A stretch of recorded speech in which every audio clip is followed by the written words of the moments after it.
నమస్తే మిత్రులారా, నేను మీ శ్రీనివాస్ చౌహాన్ అడ్వకేట్. మిత్రులారా, ఒక కేసులోని విషయం ఏంటి అంటే, ఒక వ్యక్తి ఒక వ్యవసాయ భూమిని కొనుగోలు చేసినాడు. రిజిస్ట్రేషన్ అయిపోయింది.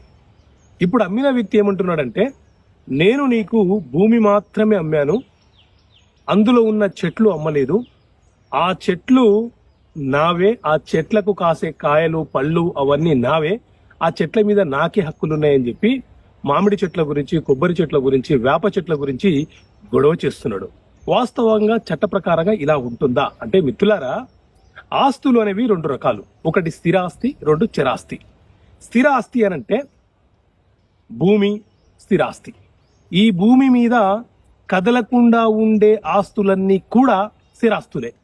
చెట్లు భూమిలో స్థిరంగానే ఉంటాయి కాబట్టి అవి స్థిరాస్తులే. భూమి ఎవరైతే కొనుగోలు చేశారో ఆ వ్యక్తికే ఆ చెట్ల పైన హక్కులు సంక్రమిస్తాయి. చరాస్తులంటే ఒక ప్రదేశం నుంచి మరొక ప్రదేశానికి మార్పిడి చేయడానికి అవకాశం ఉండే ఆస్తులు చరాస్తులు.